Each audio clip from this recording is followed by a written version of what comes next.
Hai, namanya Bila. Ia merupakan salah satu siswi di SMA Bojonegoro, di mana ia adalah tergolong anak yang berprestasi, tapi tanpa disadari oleh orang banyak. Ia memiliki permasalahan yang cukup berat, di mana ia dari kecil ditinggal oleh ayahnya, yang entah kemana, dan beberapa tahun lalu ini ibunya merantau ke Aceh, sehingga membuat ia hidup sebatang kara. Bahkan kakaknya pun tidak peduli kepadanya. Hal tersebut muncullah perasaan-perasaan irasional seperti depresi, bahkan ingin bunuh diri. Dan sering sekali ia menyalahkan Tuhan, bahwasanya Tuhan itu tidak adil, dan merasa dunia ini tidak ada artinya baginya. Dari permasalahannya tersebut, ia pun pergi menemui guru BK di sekolahnya.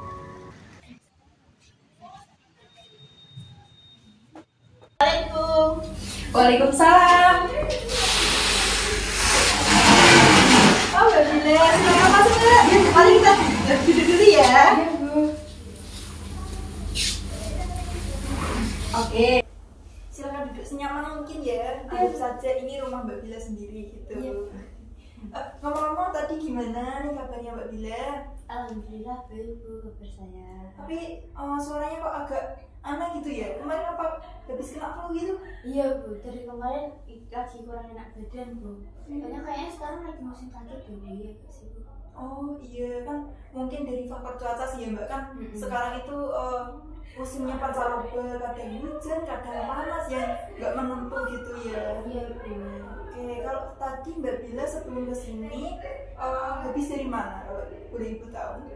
Tadi habis dari kantin Bu, habis beli jajan. Saya habis beli somai. Di apa? Kantin sebelah mana sih? Sebelah sana Bu. Oh, kantinnya Bu siapa tadi, Bu Dia itu ya? Iya Bu.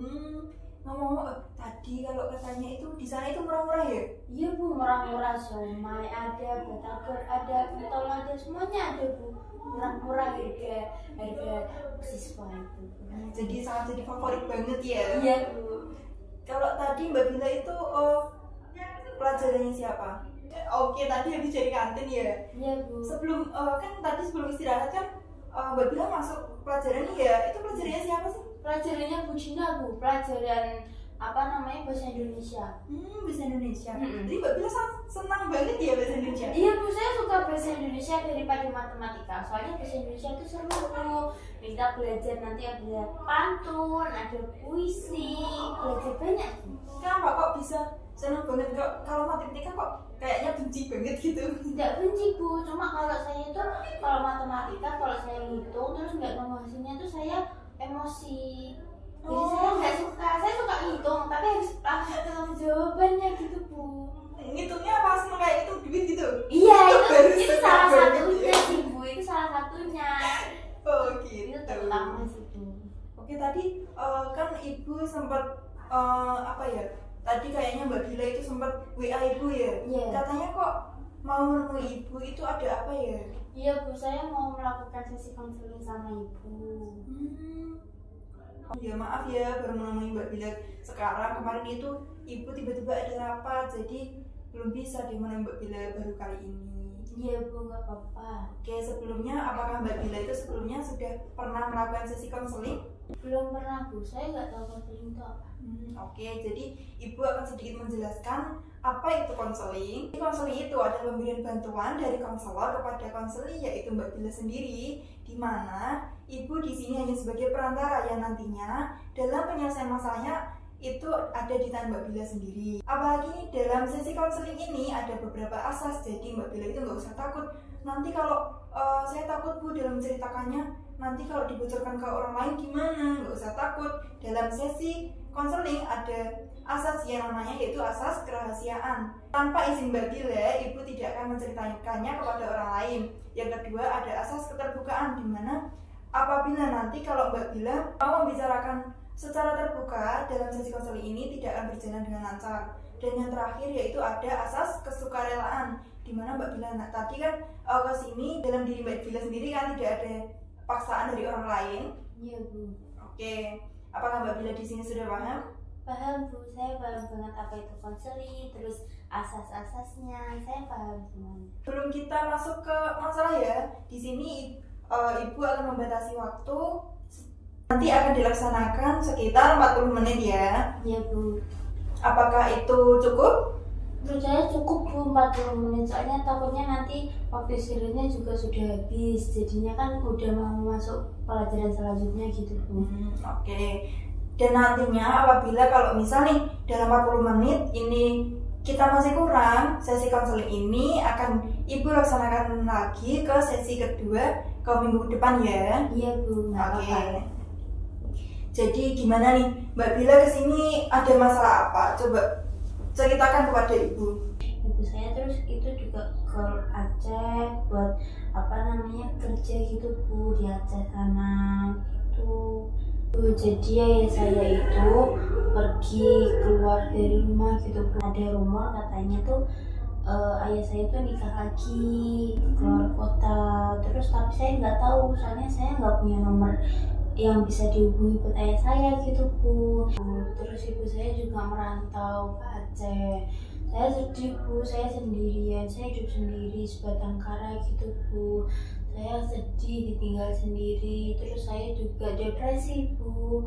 Kan saya nggak tahu harus ngapain, saya di rumah sendiri. Saya pengen bunuh diri juga. Saya sering kali merasakan pengen bunuh diri gitu Bu. Saya juga punya kakak satu, tapi kakak saya nggak mau ngurusin saya. Jadi selama ini Mbak Bila itu hidup sebatang kara ya di rumah itu? Iya Bu. Mbak Bila tadi mengatakan bahwasannya Mbak Bila itu sampai pengen bunuh diri ya? Iya Bu. Aku sering banget loh lihat Mbak Bila itu kalau di kelas itu kayak kok sering ngelamun sendiri. Bahkan dari teman-teman yang Mbak Bila itu mungkin Mbak Bila kan jarang deket ya, tapi kok teman itu bisa juga tahu kayak Mbak Bila itu merasa ingin bunuh diri gitu. Iya Bu, saya soalnya juga takut kalau mau memulai hubungan pertemanan sama teman-teman gitu Bu. Takut dikucilkan, takut mengecewakan juga. Terus saya juga berpikir kalau Tuhan itu nggak adil sama saya Bu. Kayak gimana ya Bu, kok bisa keluarganya teman-teman itu seharmonis itu, tapi kok keluarga saya kayak gini. Saya merasa Tuhan itu nggak adil Bu sama keluarga saya. Gitu. Ibu merasakan apa yang Mbak Bila rasakan. Jadi dari pembicaraan kita bahwasanya Mbak Bila itu merasa bahwasanya Tuhan itu tidak adil Bu. Saya itu tidak memiliki semangat lagi Bu, putus asa, tidak memiliki masa depan. Banyak sekali itu termasuk dalam pemikiran irasional. Apakah Mbak Bila itu sudah tahu pemikiran irasional itu apa? Iya Bu, saya tahu pemikiran irasional tuh kayak pemikiran yang nggak logis gitu kan ya Bu, yang nggak masuk akal gitu ya Bu. Betul sekali. Nah, dari permasalahan yang Ibu tangkap tadi dari Mbak Bila ungkapkan bahwasanya Mbak Bila itu sepertinya melaksanakan pendekatan yaitu RIPT, Rational Emotive Behavior Therapy, yang dimana bertujuan bahwasanya mengubah pemikiran irasional menjadi rasional. Yaitu pemikiran irasional tadi apa? Pemikiran tidak logis dan dapat merusak diri kita sendiri. Dimana nanti kita akan menggunakan salah satu teknik yaitu teknik dispute terapi. Itu dispute terapi itu apa? Yaitu teknik kita akan menggunakan teori yaitu yang namanya A, B, C sama D, E ya. Nah, nanti bertujuan bahwasanya hal ini bisa merubah pikiran irasional Mbak Bila menjadi irasional. Apa Mbak Bila sudah paham? Paham Bu. Oke, kita ke yang A dulu ya. Kita yaitu activating event. Activating event itu apa? Yaitu Mbak Bila nanti bisa menuliskan segala kejadian yang mengawali permasalahan Mbak Bila. Apakah Mbak Bila siap? Siap Bu. Oke, silakan.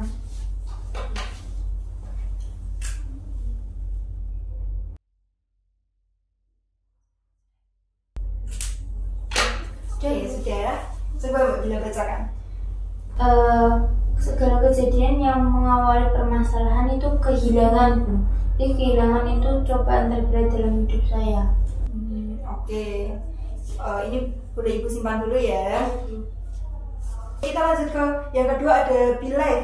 Belief itu Mbak Bila bisa menuliskan pemikiran atau perilaku irasional yang Mbak Bila rasakan tadi. Mbak Bila kan ada yang menyebutkan bahwasanya Mbak Bila itu merasa ingin bunuh diri dan lain-lain. Iya. Coba tuliskan ya Mbak. Iya Bu.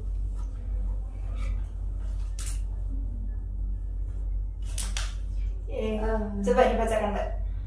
Kalau pemikiran irasional atau perilaku irasional itu saya ingin bunuh diri, hidup saya sudah hancur, terus merasa Tuhan itu nggak adil Bu. Jika ada konsekuensi ya, di mana Mbak Bila itu bisa menuliskan, yaitu ada akibat atau perubahan yang dirasakan setelah adanya kejadian di kartu A tadi. Coba Mbak Bila tuliskan ya. Iya Bu. Coba dibacakan sekarang. Oke, nanti ini kita lanjut ke yang C ya, yaitu konsekuensi. Konsekuensi itu Mbak Bila nanti bisa menuliskan nih akibat atau perubahan yang dirasakan Mbak Bila setelah adanya kejadian yang terjadi di kartu A tadi. Coba Mbak Bila tuliskan.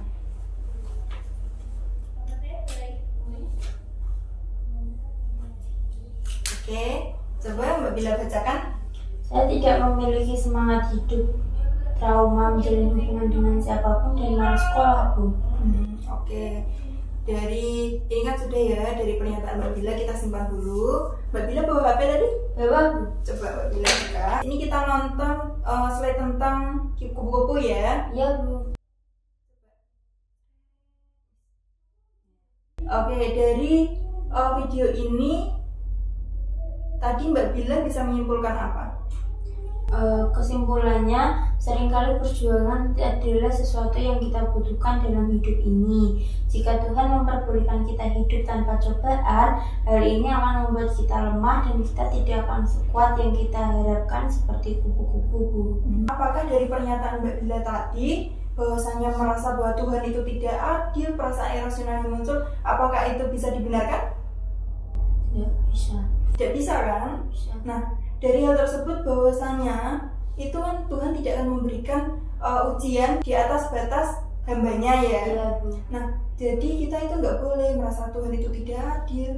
Dari hal tersebut kita belajar bahwasanya kalau Tuhan itu menginginkan bahwasanya kita itu harus lebih kuat lagi. Pastinya setiap manusia itu memiliki cobaannya masing-masing gitu ya Mbak. Iya Bu. Oke, jadi kita lanjut ke yang D ya, yaitu disputation of belief. Di sini Mbak Bila nanti bisa menceritakan atau menuliskan pernyataan mendebat semua pemikiran irasional yang ada pada kartu B tadi. Coba Mbak Bila tuliskan dan setelah itu bacakan dengan lantang ya. Iya Bu.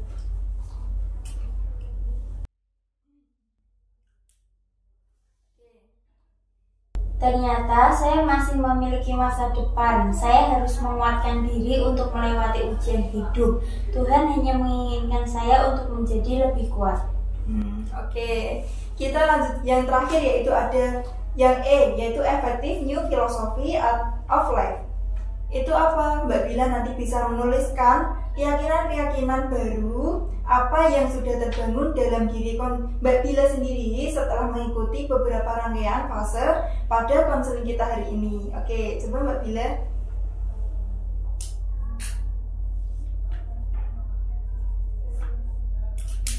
Oke.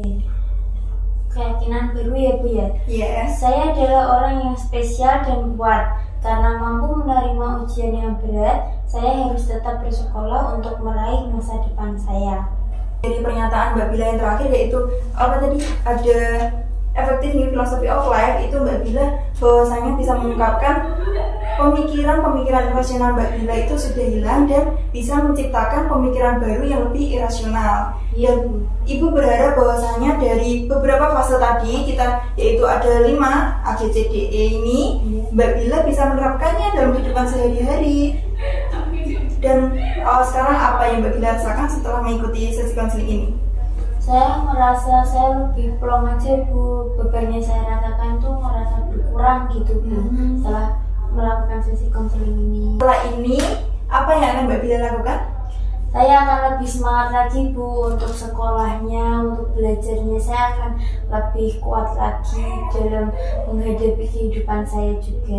Nah, itu sangat betul sekali Mbak Bila. Mbak Bila itu harus bisa menghilangkan pemikiran-pemikiran irasional tadi. Jadi kemarin Ibu juga lihat bahwasanya Mbak Bila itu senang banget kayak nyanyi ya? Iya Bu. Mbak Bila itu juga sempat mengikuti beberapa ekskul, ekskul band ya kalau tidak salah. Iya. Nah, kalau tadi kemarin itu kemarin itu Ibu sempat lihat di YouTube ya, Mbak Bila itu seneng banget kayak mengcover lagu. Tapi setelah beberapa ini kok Mbak Bila nggak pernah ya mengcover lagu. Jadi untuk tugas selanjutnya Ibu minta Mbak Bila harus bisa semangat lagi dan membuat satu cover lagu, nanti di-up di YouTube lagi ya. Iya Bu. Kita juga sudah menonton video satu lagu buku ya, bahwasanya di dunia ini kan tidak ada manusia yang tidak memiliki cobaan. Pasti setiap manusia itu memiliki cobaannya masing-masing. Nah, apalagi tadi kita perumpamakan permasalahan Mbak Bila. Bukannya Tuhan itu tidak adil, tetapi Tuhan itu menginginkan bahwasanya Mbak Bila itu lebih kuat, dan Tuhan itu tidak akan memberikan cobaan di luar batas kemampuan hambanya. Dan setelah ini Ibu menginginkan Mbak Bila coba bilang, saya kuat, saya hebat. Saya kuat, saya hebat. Oke, sudah cukup bagus sekali ya Mbak. Jadi setelah ini Mbak Bila harus lebih semangat lagi ya. Buanglah pemikiran-pemikiran rasional. Dan nantinya apabila Mbak Bila masih ragu atau Mbak Bila masih kebingungan, Mbak Bila boleh menemui Ibu di ruang konseling ini lagi ya. Iya Bu. Melihat dari waktunya kan sudah menunjukkan 40 menit ya Mbak. Iya Bu. Oke, Ibu ingin mengucapkan terima kasih banyak bahwasanya Mbak Bila sudah mau datang ke ruang konseling ini. Mbak Bila sudah mempercayai Ibu bahwa Mbak Bila menceritakan semua permasalahan Mbak Bila dengan terbuka. Sama-sama Bu, saya juga mengucapkan terima kasih banyak karena Ibu sudah mau membantu saya dalam menyelesaikan permasalahan saya. Iya Mbak Bila, terima kasih kembali, dan Mbak Bila nggak usah sungkan, itu sudah tugas Ibu sebagai konselor di sini ya. Iya, Oke, setelah ini Mbak Bila pelajarannya siapa ini? Setelah ini pelajarannya Pak Dika Bu. Pelajaran apa itu Mbak? Pelajaran matematika. Ini menjadi momok utama ya. Iya. Oke, nggak apa-apa. Oke, kita lanjut. Kalau Mbak Bila besok-besok lagi mau menemui Ibu, langsung saja WA seperti biasanya ya. Iya Bu. Oke. Terima kasih Bu, saya pamit dulu. Oh iya, nggak apa-apa, silakan Mbak Bila. Assalamualaikum. Hati-hati ya Mbak.